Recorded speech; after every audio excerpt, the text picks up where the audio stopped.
Welcome into Chicago Bears Now. I'm your host, Harrison Graham, and on today's show, let's react to the Eagles' 25-20 win over the Bears at Soldier Field on Sundays. Look, I thought the Bears were scrappy. I thought they played hard. They were completely undermanned coming into this game. Lost some key guys during the game, which will get you caught up on the injury report as well, but too little, too late. Just not enough overall as the Eagles improved to, 13-1 now with the 25-20 win. Bears fall to 3-11. Justin Fields, 152 yards and 2 touchdowns. Efficient football. Not a lot of volume passing, but ran the ball well. Also had 95 yards rushing on the day as well. David Montgomery, 2 total touchdowns. Byron Pringle caught a touchdown late in the fourth quarter to give the Bears a chance, but defense could not get the stop, and Jalen Hurts, 3 rushing touchdowns, made a couple clutch throws in the second half to help ice this game. As has been the theme all year, the Bears have had a lot of chances, and at the end of the day, they just could not get it done.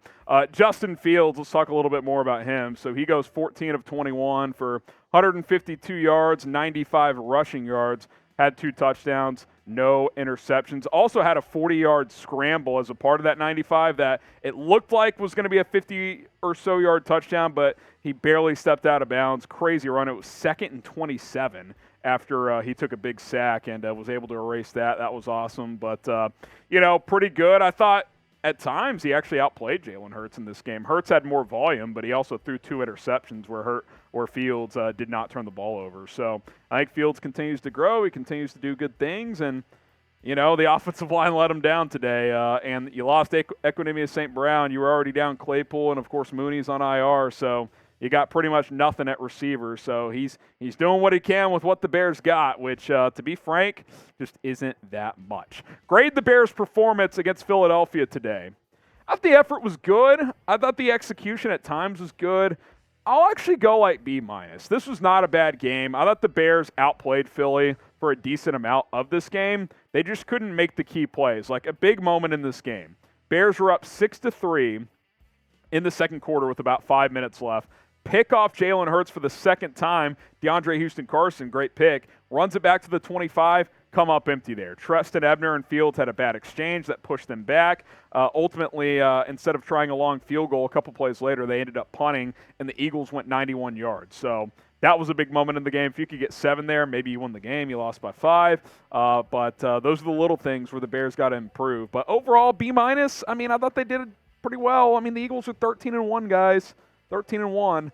Bears had a chance to win this game. That's not so bad. Now, the offense as a whole didn't move the ball greatly. Is this updated with the sacks? Yeah, wow. That's how much Fields got sacked today, guys. 91 team passing yards, but he threw for 152. But the way NFL team stats work is sacks goes against passing yards. It's really weird. I don't know why they do that.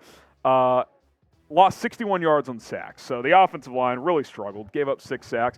Bears did run the ball well. Fields had 95 yards. Montgomery had 53, so that was pretty good. Third down, okay. 5 of 13. Not great, but not horrible. Like I said, the sacks, not very good whatsoever. I'll add penalties in here as well, especially early on. The Bears had a lot of penalties. They only ended up with 6 for 30, but 3 of those penalties came in the first 5 minutes of the game, which obviously is not how you want to start a football game. David Montgomery, 12 carries, 53 yards, also had 38 yards receiving, rushed for a touchdown, caught for a touchdown. He continues to do some good things. And quite frankly, I thought Luke Getsy made a mistake early in this game. There was 2 3rd-and-1 opportunities. One, they did a shotgun empty set QB power for Fields. He lost 2 yards. And the second time, there was a 3rd-and-1. He went under center or something, and okay, Monty's going to get the ball this time. No, 7-step drop, not even a play action, not misdirection or anything. 7-step drop and Fields was sacked. I thought those were 2 missed opportunities from Getsy as a play caller. So he obviously continues to, be a little inconsistent, but he's a first-year play caller as well. So it is what it is, but that was very, very frustrating. Who's just a flat-out headache? Velus Jones Jr. I want to give the guy chances, but, how many more can you give? They give him a little end-around whatever reverse thing, and they're trying to get him in space, and he fumbles the ball, and the Eagles recover. You can't have it. You just can't have it. It's just It's not good.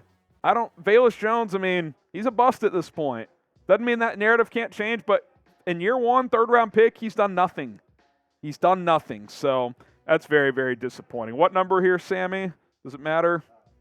Okay, here we go. We'll talk more about this matchup. I want to talk about Fetch, our sponsor of today's postgame show, as Bears Now is sponsored by Fetch. And what Fetch does is allow you to earn points by scanning your receipts. Doesn't matter if you're going to a local mom and pop store or to a big chain, a restaurant, whatever, fill up gas. All receipts get scanned and they earn points for you. And as you get more points, you eventually can earn gift cards on those points. Go to chatsports.com/fetch. Use promo code CHAT to get 5,000 bonus points when you sign up. You don't have to worry about where the receipt is from or what's on it. So let me tell you how simple it is. All you do, open up the Fetch app, press the orange camera button, and snap a photo of your receipt. Then you hit the submit button. You'll see that confetti pop showing that you've earned more reward points. It's a simple process. You can also, by the way, click the e-receipt function to get rewarded for your Amazon purchases or other online shopping by syncing up your email account. Then you redeem points for gift cards to Amazon, Starbucks, or any of the hundreds of retailers and restaurants available. Fetch is available for free on iPhone and on Android. All you got to do is use our link to download it for free, chatsports.com/fetch. It is chatsports.com/fetch. Promo code CHAT. When you scan that first receipt, you will get 5,000 bonus points. Go to chatsports.com/fetch, promo code CHAT to get 5,000 bonus points at checkout. Let's talk injuries now. Equanimeous St. Brown. First catch of the game, big third down conversion, concussion protocol. So that wasn't good. I mean, you're already down Claypool, Mooney, and N'Keal Harry, and then St. Brown, who's your number one on the day, he goes down on the first down of the game. I mean, not ideal. Hopefully he's okay. We'll keep tabs on that throughout the week. This is the big one. Teven Jenkins. And the play didn't look really that severe, but he gets carted off with the neck injury, guys, and this is a concern because this is a second-round pick from last year, a guy who's been through a lot, didn't know if he was even going to be on the team this year, has fought, has battled, has played pretty damn well at right guard. He gets carted off with a neck injury.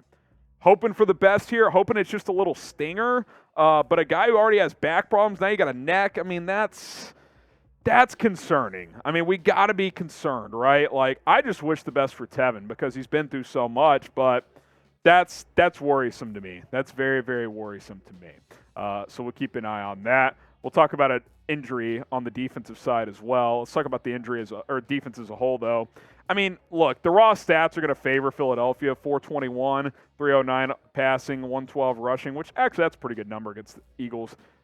Not good on third down defense, but couple of positive trends. Got a sack, only one, but you're facing a mobile quarterback, best O-line in football, and I actually thought the pressure today by Chicago was better than it's been, so that's a positive. And two, you got 3 turnovers. You picked off Jalen Hurts twice, and Mike Pennell had a forced fumble, which Kyler Gordon recovered, so that was nice to see. What's not nice to see, Jack Sanborn, he left the game with an ankle injury. That's not great. He's been pretty damn good since Roquan Smith got traded, kind of filling in as that top linebacker, and he exited. So hopefully he gets back out there. I think this is a guy that could be a starting caliber player moving forward, but we'll have to wait and see on that front. If you hate injuries, just type F. F injuries. You don't want to see anybody get hurt, regardless if it's your team, if it's the opposing team. It's not great. So hopefully, especially Teven Jenkins with the neck injury, that's a scary situation. Sanborn with an ankle, he should be fine. Long term, obviously, hopefully short term too. And then, concussion, that's obviously a concern with St. Brown. Hopefully he's okay. But type F in the chat if you just can't stand injuries. Jalen Hurts, the raw stats look pretty good. 22 of 37, 315. He also rushed for 61. I'll give the guy credit. I thought the Bears handled him in the first half. They really did. I mean, he was 8 of 16 at halftime, but made some clutch throws, hit a couple deep balls, and then hits the slant to ice the game. I mean, it's nice to have A.J. Brown and Devontae Smith. I mean, Justin Fields would love to have someone. But he did throw 2 picks. So that the Bears did a decent job, all things considered. But it is what it is. A.J. Brown and Devontae Smith, by the way, out of those 315 yards, 307 of them.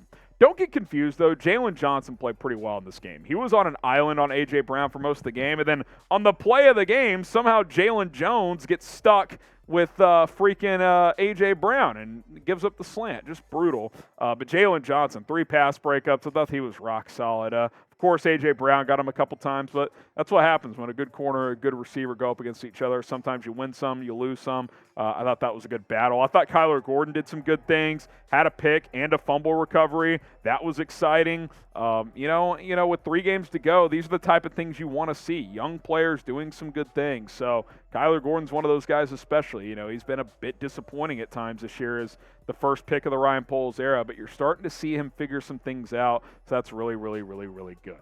All right, Bears lose 25-20. Overall thoughts, moving forward. Look, it helps for draft positioning. That's a positive. Didn't get help from the Texans. They lost in overtime to the Chiefs. Imagine if they had beaten the Chiefs. You'd be kind of inching close to the number 1 pick. But I think with the Texans losing today, the dream of the number 1 pick is probably dead. The Bears would have to lose out, and the Texans would have to win twice. You look at the remaining schedule they got.